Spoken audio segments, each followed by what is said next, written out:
Hello, everybody, and welcome back to ZakIsCinema. Yes, welcome back, everybody. So today we're going to be doing something a little bit different, and I'm not even sure what the title of this video is going to be just yet. I am doing a re-review or re-explanation on last year's 28 Years Later movie. Now, I was interested in kind of re-exploring my thoughts and feelings on this movie because last year I felt like I was pretty mixed on the movie, definitely leaning more positive than I think most people, but it was very hard to maybe solidify my thoughts since that was a first installment in an already planned trilogy with the second one already shot, and then now we all just saw it. So I thought it would be kind of fun to re-explore and rewatch 28 Years Later right after I had seen its sequel. So I went back and rewatched the first one, kind of looked at my notes and video from the first one, and just kind of wanted to talk about how my opinions on certain things have either changed or stayed the same based off my rewatch, but then also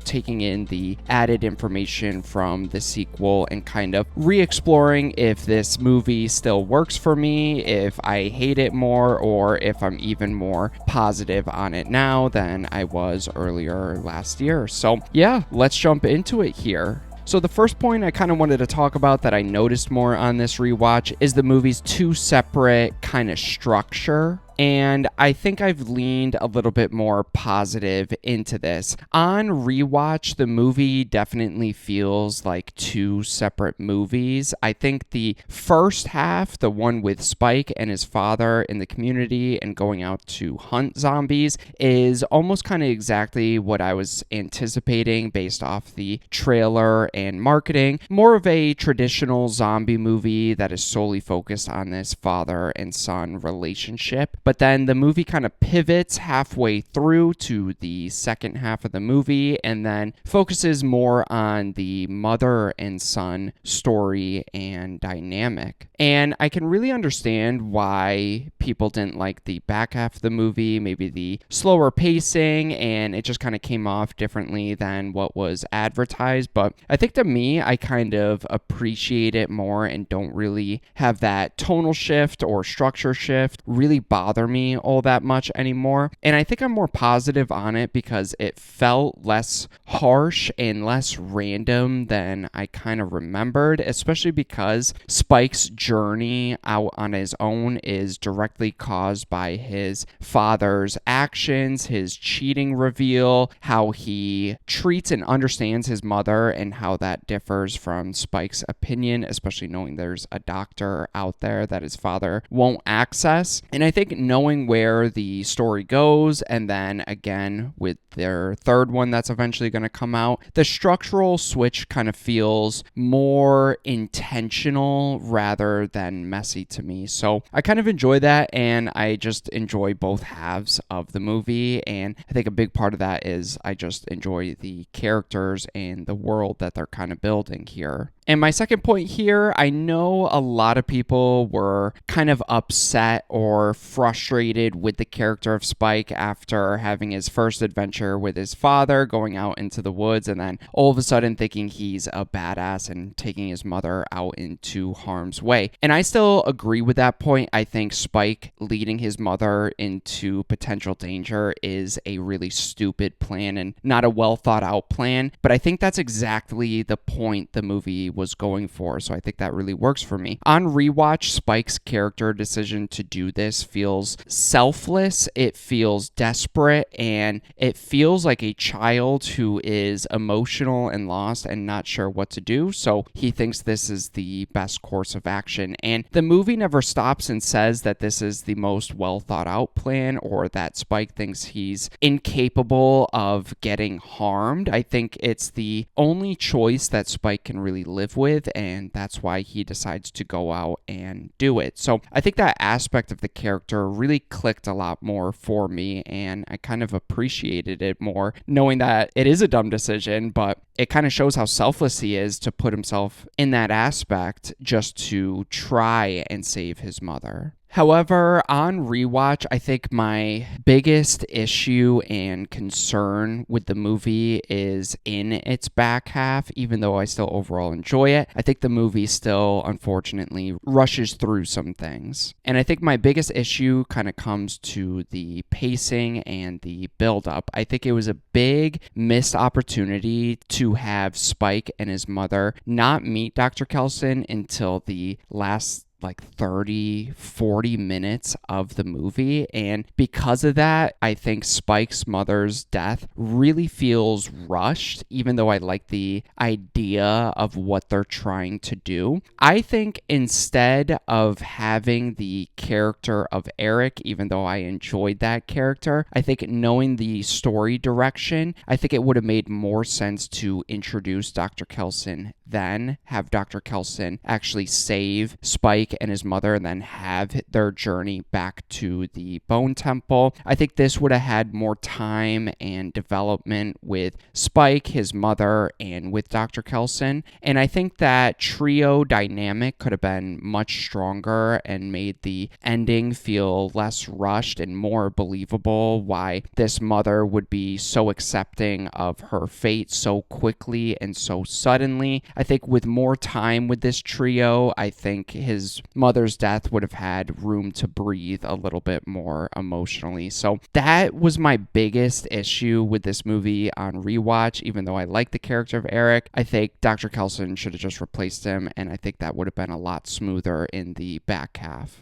And unfortunately, a scene that didn't work for me the first time I watched it, and now still doesn't work for me, is that birthing scene. I think it's a very interesting concept, but the execution kind of makes it not land for me. Having Spike's mother be intrigued about this infected mother literally giving birth at that very moment is very interesting. It's investful, but I think it goes a little too far, a little too over the top with Spike's mother holding the hands of the infected woman, with the infected woman just kind of allowing that to happen and not attacking humans. It just gives that infected the level of humanity that this franchise has always kind of gone through, but it felt like it didn't really earn it and kind of contradicted how dangerous these characters are, and it really makes no sense why that infected zombie would just pause on all of its natural instincts and not attack the shit out of them. I think a stronger version of this would have been the characters with Spike and his mother observing maybe this pregnancy or this birth from a distance, and then as soon as it happened, they go to intervene and stop the infected woman from eating its non-infected baby. I think it would have delivered the same emotional impact and story elements that they were going for without kind of getting into that goofy, nonsensical kind of stuff with the holding hands with the infected. I think that moment just does not work for me, and it's frustrating on rewatch here. And next, let's get into the characters of the Jimmies in this movie. Even though they're saved for the last 2 minutes, I think watching the Bone Temple really reframed how I feel about the Jimmies, but not this last scene because it still feels so out of place. I do think the sequel completely fixes them and makes them one of the strongest elements in the movie, but also the franchise overall. However, I think it makes the ending even more frustrating because I don't understand why they wouldn't lean into their satanic worshiping side and instead introduce these live action Power Rangers, and the tonal clash is just totally not coherent. It's frustrating. It comes out of nowhere and leaves you off on such a sour note. And it's even more confusing since they filmed these back to back. You would think they would understand the tone that they were going for, and I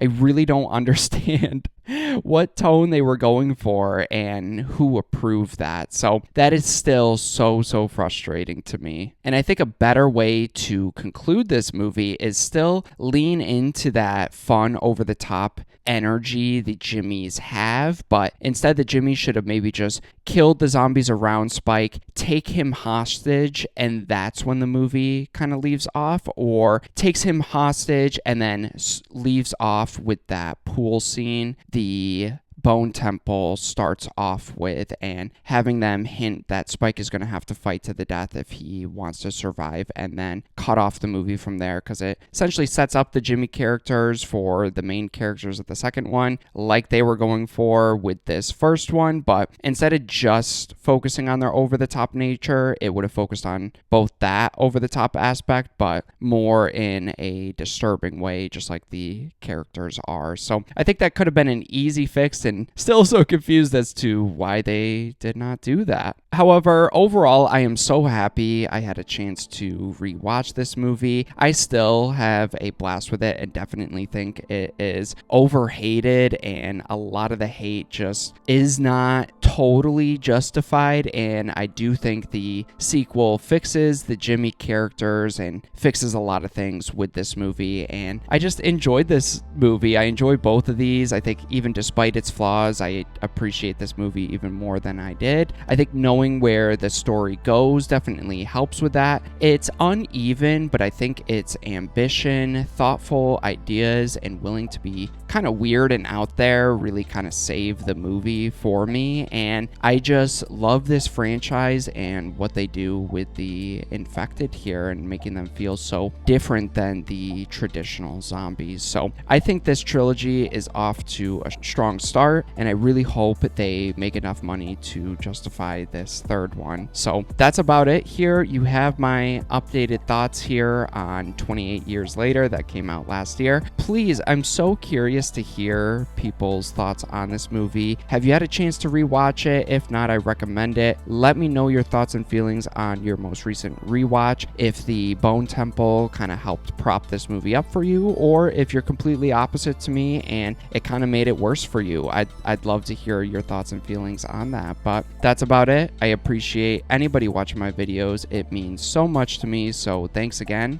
And yeah, look forward to more ZakIsCinema coming very soon.